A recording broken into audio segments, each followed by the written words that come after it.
Let's have a real conversation about Zach Wilson's future, not just with the New York Jets, but within the NFL circle. Zach Wilson in 2 years has 15 passing touchdowns to 8 interceptions.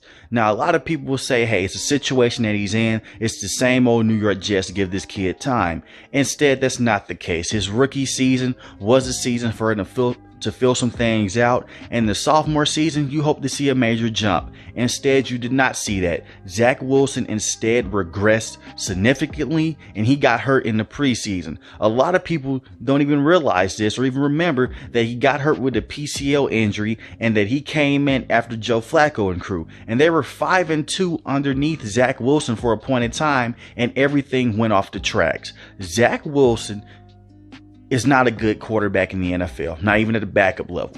It got so bad this year that he was inactive for games. Mike White went out and he took the starting job for some of the season. Mike White gets hurt. They insert Zach Wilson back for a Thursday night game against the Jacksonville Jaguars. They take him out for a quarterback named Chris Streveler, and the offense had a sudden boost all of a sudden. And not just because he could run the football at a high clip. He was dishing the ball out to certain receivers that Zach Wilson couldn't give the ball out to. I'm tired of the excuses for Zach Wilson. A lot of people are looking at the New York Jets to land a quarterback like a Derek Carr or even trade for a guy like Aaron Rodgers. That shouldn't be the case when you selected a guy just 2 years ago within a top 3 pick. Zach Wilson shouldn't have been drafted above Justin Fields, and he shouldn't have been rated that high to begin with. And I made a video almost 3 years ago saying what concerns me about Zach Wilson, and a lot of people said I was hating on Zach Wilson. And a lot of those things have came to fruition. He is too erratic. He isn't patient with his reads, and he can't read the field at all. He can't see the field, and it's not because he's an undersized quarterback. Zach Wilson just doesn't know NFL coverages, and we've seen that throughout his entire career. Maybe the New York Jets started him too quick, but at the same time, the New York Jets deserve a lot of blame for this. Not because they selected Zach Wilson, they just missed on the quarterback. They went in and they zoned in and honed in on this guy, and they say, hey, this is our guy. And a lot of people are saying that it's the New York media that is the reason why he struggled. He struggled his rookie season. And I understand not every quarterback's going to hit the ground running like a Joe Burrow, like a Patrick Mahomes. You have guys like Josh Allen that struggled early in his career, but they stayed in and they say, hey, he's going to get better. Zach Wilson hasn't even shown you enough splash plays for you to believe that he will be a franchise quarterback moving forward. Instead, it's the opposite. They were comparing his numbers to Jamarcus Russell. We didn't get that with early Josh Allen. We saw a lot of success with Josh Allen. We saw a lot of success with these other quarterbacks that are huge project players. They come in and we saw some glimpses of what they could be in the future. And Zach Wilson has had some nice throws. Like how he had his rookie season where he threw off the opposite hash and it was a touchdown pass in Tennessee Titans game, and they beat the Tennessee Titans his rookie season. And yes, the defense was horrible his rookie season, and the offensive line wasn't good as well. But you look at him in his sophomore year, they got him weapons. They went and they picked up Corey Davis in free agency. They drafted Garrett Wilson. They got CJ Uzomah. When Breece Hall was in the game, he did everything that he could, and the rushing standpoint, and probably would have won Offensive Player of the Year if he could finish out the season. Things were clicking, but they were limiting the throws of Zach Wilson. And do not believe in the certain people that say, hey, that's not what the New York Jets want to do. They don't want to play through their quarterback. I've seen Mike White have 40-plus pass attempts in the game. That is not true.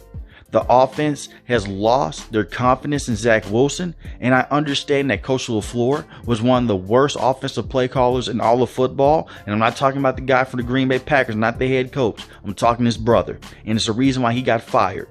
They're going to bring in a brand new offensive coordinator now. He's the former head coach of the Denver Broncos, Coach Hackett. Maybe he will come in and maybe he could save Zach Wilson's career. But the New York Jets are moving on with the notion that he will not be touching the field next year as a starter. And he may not see the field at all next year. It seems like the New York Jets are moving backwards. This is a guy that should have set his first year. And maybe you see what he has his second year, sophomore year. The New York Jets go out there and let's just say they trade for a guy like Aaron Rodgers. And they get 2 years out of him. You're going to exercise the fifth-year option of a quarterback that has 15 passing touchdowns to 18 interceptions, and your offense is anemic when he's on the field?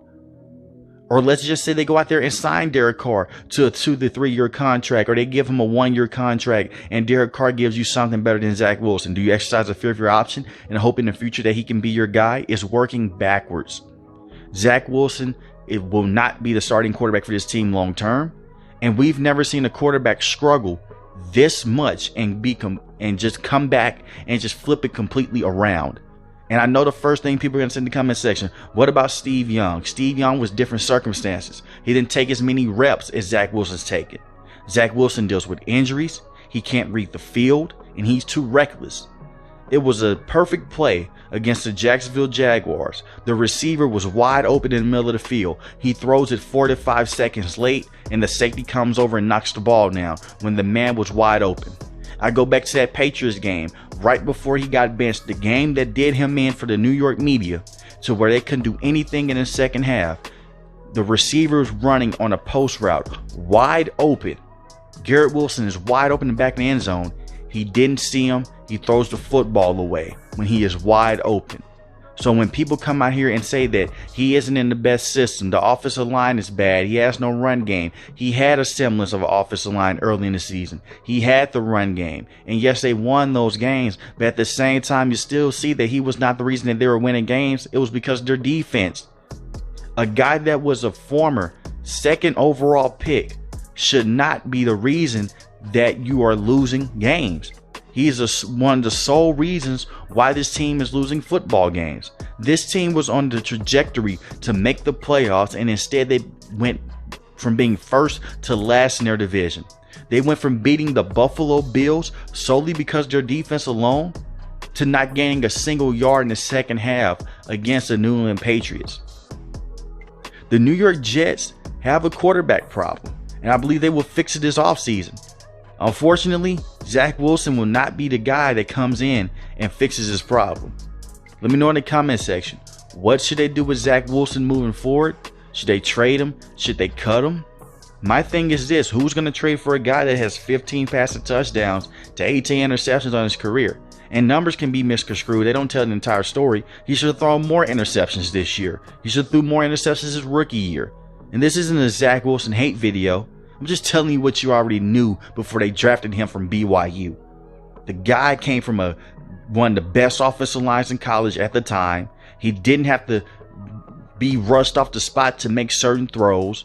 Receivers didn't drop passes like how they drop in the NFL. And for the simple fact, he didn't go against NFL level defenses. That's just true. He was in the perfect situation with BYU, and people hyped him up to be the next Patrick Mahomes. Guys like Tony Romo and Chris Sims. They disrespected Trevor Lawrence by putting him over Trevor Lawrence, saying he was the best quarterback in that draft class. Instead, he looks like the worst quarterback in that draft class. He should have been drafted over Justin Fields, and he shouldn't even been evaluated with Trevor Lawrence in the first place. This is what happens when a guy has a huge arm and he has decent mobility. They believe you could translate over to the NFL, but it takes more than that to be a quarterback in the NFL. I want teams to hopefully learn from this moving forward, because one of the sole reasons why Zach Wilson got drafted was because of that Pro Day video where he made that crazy throw across his body with zero NFL pressure in his face. Can't do it at the next level. So let me know in the comment section, what does the fate for Zach Wilson look like in the NFL? And will he be a starting quarterback ever again for the New York Jets or another team? If you're new to the channel, hit the subscribe button. If you like the video, hit the like button. Most importantly, want each and every last one, guys, stay safe, stay positive. Thanks for watching the video, guys. Peace.